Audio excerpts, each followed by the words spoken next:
નમસ્કાર દર્શક મિત્રો, આપણી આ યુટ્યુબ ચેનલમાં આપ સર્વે દર્શક મિત્રોનું હાર્દિક સ્વાગત છે.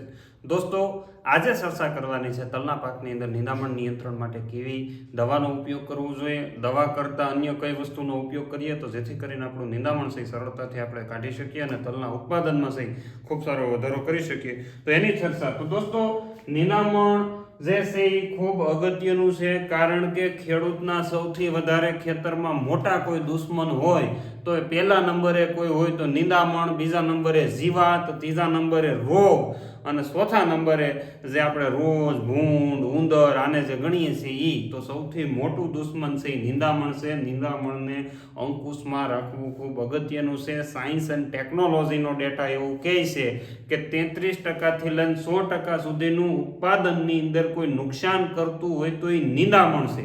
અમુક વસ્તુ છે એ પાંદડું ખાઈને વયું જાય, એક પાંદડું જ પૈતું, ઓલું તો આખા ખેતરમાં ખેતર ખાલી કરી દે, ખોરાક લઈ લે. એટલે આવી પરિસ્થિતિની અંદર તલના પાકમાં નિંદામણનું નિયંત્રણ કરવું ખૂબ અગત્યનું છે. આ વર્ષે 2025-26ના સમયગાળાની અંદર પુષ્કળ માત્રાની અંદર ખેડૂતોએ તલનું વાવેતર કર્યું છે. ઘણા બધા હજી કરવાના છે, પણ મોટા ભાગે તલનું વાવેતર છે ઘણા બધા ખેડૂત મિત્રોએ ડિસેમ્બર મહિનાથી લઈને આજ સુધી હજી કર્યું. એટલે ઘણાના તલ છે મોટા મોટા થઈ ગયા અને નિંદામણની દવાઓના છંટકાવ કરવાની શરૂઆત થઈ ગઈ. એટલે નિંદામણ નાશક દવાનો જે ઉપયોગ છે એ કઈ રીતના કરવો, કેવી દવાના ઉપયોગ કરવા, નિંદામણને જડામોથી સાફ કેમ કરવું, એની આજે માહિતી તમારા સુધી પહોંચાડવાની છે. તો એમાં ખાસ કરીને જોઈએ તો દવા છંટકાવનો સમયગાળો ઘણાને, એટલે આ ઉનાળો હાલે એ તો તમને ખબર છે. પછી તમે તલ વાવ્યા એ ઉનાળુ વાવ્યા, કેવા ઉનાળુ. એટલે ઉનાળાની અંદર શું સૌથી વધારે હોય તો કે ભાઈ ગરમી ને તડકો. તો નિંદામણનાશક દવાઓનો છંટકાવ સમય કયો હોવો જોઈએ તમારા માટે ખૂબ અગત્યનો છે. નિંદામણનાશક દવા સામાન્ય રીતે તલની અંદર છંટકાવ કરવાનો હોય તો આપણા તલ છે દોસ્તો 20 થી લઈ અને 25 દિવસના વીયા પછી થઈ જવા જોઈએ. દિવસના તલ થઈ જવા જોઈએ. ઘણા એમ કહે કે નહીં તો વાવ્યા ત્યાંથી ગણવાનું, પેલું પાણી આપ્યું ત્યાંથી ગણવાનું, કે ઉગ્યા ત્યાંથી 20 થી 25, એટલે અવડા તલ થઈ જાય પછી તમે નિંદામણ નાશક દવાનો પેલું પાણી આપો છો એ સમયગાળે તમારે ડોઝ આપવાનો છે, બરાબર. એટલે 20 થી 25 દિવસના થયા હોય ત્યારે બીજું છંટકાવનો સમયગાળો સવારે, વહેલી સવારે, બરાબર, સવારે 10 વાગ્યા સુધી અને કાં બપોર પછી તમારે 4 વાગ્યા પછી, બરાબર. હવે તમે એમ કહેશો મજૂર કરવા જાય ને સાહેબ, ક્યાંય 10 વાગે મજૂર આવે ને 4 વાગ્યાથી વયો જાય તો થોડું ભેગું થાય.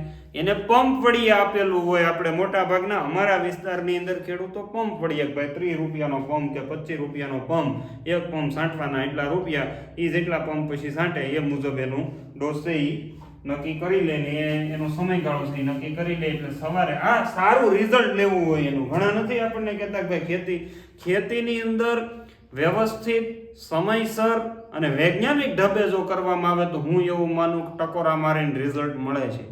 ઘઉંની અંદર કેટલા બધા ખેડૂતો એવા છે કે જેને પરિણામ મળ્યા છે.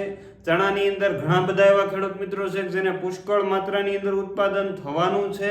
તો તમે પણ સમયને આધીન વ્યવસ્થિત રીતના જો માવજત કરો, સમયને ખાસ ધ્યાને લેવો જોઈએ, કારણ કે સમય વયા ગયા પછી ક્યારેય ભેગું થતું નથી. એટલે સમયને ખાસ ધ્યાને રાખવું જોઈએ. એટલે દવાનો છંટકાવનો સમયગાળો 20 થી 25 દિવસના તલ થાય ત્યારે ઉગ્યા પછીની ગણતરી કરી લેજો.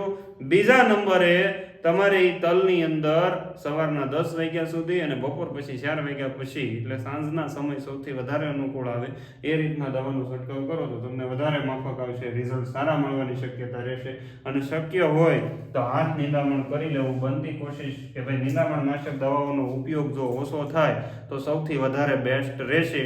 હાથ નિંદામણ 1-2 વખત મજૂરો, મને ખબર છે કે મજૂરો 9:30 વાગે તમારા ખેતર સુધી પહોંચતા હોય, 5 વાગ્યામાં બંધ કરી દેતા હોય, એક સમસ્યા. અને આજકાલના સમયગાળાની અંદર, કારણ કે એ પણ આપણી જેમ માણસ છે, એને પણ તડકા લાગતા હોય, ઠંડી લાગતી હોય, તો એવી પરિસ્થિતિની અંદર આપણે છે એમની પાસેથી કામ લેવાનું હોય. આવી પરિસ્થિતિની અંદર મિકેનાઇઝેશન એટલે કે આંતરખેડ બનતી કોશિશ એવી હોય કે સાંટિયા તલ વાવ્યા કરતા જો આપણે લાઇનની અંદર તલ વાવ્યા હોય તો એની અંદર આંતરખેડ દ્વારા પણ નિંદામણ નિંદામણનું છે આપણે નિયંત્રણ કરી શકીએ. છતાં આંતરખેડથી નિંદામણ નિયંત્રણ ન થાય તો હાથ નિંદામણ જો કરવામાં આવે તો વ્યવસ્થિત સારું આપણને રિઝલ્ટ મળે છે. છતાં ઘણા ખેડૂત મિત્રો મજૂરના અભાવે, ઘણા ગણતરીના અભાવે, બરાબર, ઘણા વિચાર્યા વગેર અંધાધૂંધી જ્યારે નિંદામણ નાશક દવાઓનો ઉપયોગ કરે ત્યારે કઈ દવા વાપરવી જોઈએ એની ખાસ આપણે ધ્યાન રાખીએ તો સૌથી પ્રથમ તલ છે ગોળ પાન વાળો પાક છે. કેવા? ગોળ પાન વાળો પાક છે. એની અંદર લાંબા પાનને મારે એ પ્રકારની જ મોટા ભાગની દવા આવે. ગોળ પાનની કોઈ દવા આજ સુધી હજી સુધી શોધાણી નથી, એટલે ખાસ કાળજી રાખવાની છે. ગોળ પાન વાળી એવી કોઈ આંધળુકી દવા છે નહીં જે તલને મારી નાખે, તો એવી આવે તમારે છાંટવી હોય તો ગ્લાયફોસેટ છાંટો તો તલે મરી જાય અને નિંદામણે મરી જાય. પણ ગોળ પાનની કોઈ અત્યાર સુધી તલના ઉપર સ્પ્રે કરી અને એને નિંદામણને નિયંત્રણ કરી શકાય એવી મારા સુધી પહોંચી નથી. તમારા કોઈ પાસે હોય તો મને મારા ટેલિફોન નંબરની અંદર અથવા તો મને કોમેન્ટની અંદર લખજો કે આ ટેકનિકલ આવે છે અથવા આ દવા આવે છે જેનું ગોળ પાનની અંદર, તો આપણે બીજા બધા ખેડૂત મિત્રો સુધી પહોંચાડી શકશું. પણ આવી હોય તો મને જણાવજો. નથી એની મને ખાતરી છે. દોસ્તો, ખાસ ગોળ પાનની દવા છે એ તલની અંદર આવતી નથી, એટલે ગોળ પાનના નિંદામણ છે હોય તો દવાનો છંટકાવ કરવો, નહીં તો હાથથી નિંદામણ કરી દેવું. લાંબા પાન માટે તમે ક્વિઝાલોફોપ ઇથાઇલ કરીને આવે છે, બરાબર, ક્વિઝાલોફોપ ઇથાઇલ એ કરીને આવે છે, પ્રોપોક્વિઝાફોપ કરીને આવે છે. આ દવાઓ છે રિઝલ્ટ બાંધીને તમારે આગળ વધવાનું છે. આનાથી સેન્સિટિવિટી આવે તો રિઝલ્ટ વિપરીત મળી શકે અને વિપરીત પરિસ્થિતિની અંદર નુકસાન જવાની પણ શક્યતા વધારે રહેતી હોય. એટલા માટે તમને પહેલા કીધું ગોળ પાનના નિંદામણની તલમાં કોઈ એવી દવા નથી. પણ મારા અખતરા મને ધ્યાને એવું ત્યાં સુધી અત્યારની જે આપણે જે ગુજરાત કૃષિ યુનિવર્સિટી દ્વારા જે રિલીઝ થયેલી વેરાયટીઓ છે એની અંદર તલના પાંદડા છે ક્વિઝાલોફોપથી બળેલા નથી. હોય તો તમે ડોઝ છે એ મારી શકો, બરાબર. એટલે આ બધા અલગ અલગ ક્વિઝાલોફોપનો ડોઝ મારો તો તમે ખાસ કરીને એની અંદર ઉપયોગ કરી શકો. એ 30 ml સુધીની ભલામણ, ઘણા 45-50 ml સુધી નાખે છે. પણ લાંબા પાનને મારવા માટે 30 ml સુધી જઈ શકાય. પ્રોપોક્વિઝાફોપ છે એ પણ તમે 25 થી 30 ml સુધી નાખી શકો. ક્વિઝાલોફોપ અને પ્રોપોક્વિઝાફોપ આ એની મુખ્ય દવાઓ છે. હવે દવાનો છંટકાવ કરતી વખતે કાળજી, ખાસ તમને પહેલી કાળજી છંટકાવનો સમયગાળાની વાત કરી દીધી. બીજું, લેબલ વાંચી લેવાનું છે, દવા હલાવીને યુઝ કરવાની છે. બીજું, જ્યારે દવા નાખો છો તો એની સાથે સાથે તમારે સ્ટીકર ઉમેરવું જરૂરી છે અને સેફનર તરીકે ઓળખાય. અત્યારે બજારની અંદર ઘણા બધા સારા એવા સેફનર આવે છે, એ સેફનરને ઉમેરવાના છે. ઘણા આની સાથે બીજો ડોઝ ન મારવો પડે અને વિકાસની દવાઓ નાખે છે, ઘણા જિબ્રેલિક એસિડ નાખે છે. તો આ બધી વસ્તુ વાયબલ નથી, કારણ કે આપણા તલની અંદર ઉતરે છે તો દવા પણ તલની અંદર ઉતરે છે અને તલની અંદર નુકસાન થવાની શક્યતા વધારે રહેતી હોય છે. એટલા માટે ખાસ કરીને તમારે છે એકલું નિંદામણ નાશક દવા, એની સાથે સ્ટીકર ઉમેરવાનું ન ભૂલવું, કારણ કે ઉનાળો છે, મોટા ભાગના વાયુરંધ્રો બંધ હોય. તડકો પડવાનો શરૂ થાય અથવા નીચેથી પાણી ખેંચાઈ ગયું હોય તો વાયુરંધ્રો બંધ હોય તો નિંદામણની અંદર આ દવા ઉતરતી નથી ને પ્યોર રિઝલ્ટ આપણને જે મળવું જોઈએ રિઝલ્ટ મળતું નથી. તો એના માટે થઈને સ્ટીકર ભેગું ઉમેરવું સારામાં સારું હોય તો એ ઉમેરવું જોઈએ. એ સિવાયની વાત કરીએ દોસ્તો તો પાણી છે એ બંધિયાર પાણી આપણે ઉપયોગમાં લેવાનું નથી. તમારે ચલાવ પાણી છે એ ખાસ કરીને ઉપયોગમાં લેવાનું છે. ચાલતું પાણી છે તો તમને રિઝલ્ટ સારા મળશે. એની સાથે સાથે જોઈએ તો નોઝલનો ઉપયોગ છે તો આપણે પટ્ટી નોઝલનો ઉપયોગ કરવાનો છે. મોટા ભાગના ગોળ ફુવારો ચડાવીને દબાવી જાય છે, એની જગ્યાએ દોસ્તો પટ્ટી નોઝલ વાપરવામાં આવે તો પણ 30% સુધીનો રિઝલ્ટની અંદર નિંદામણ નાશક દવાનો ઉપયોગ ઘટશે, રિઝલ્ટ સારા મળશે અને તમને તલ ઉપર છે એની માઠી અસર નહીં થાય. નહીંતર પછી પાછા ખર્ચા બીજા વધી જશે. એટલે ખાસ તમારે એટલી કાળજી રાખવાની છે.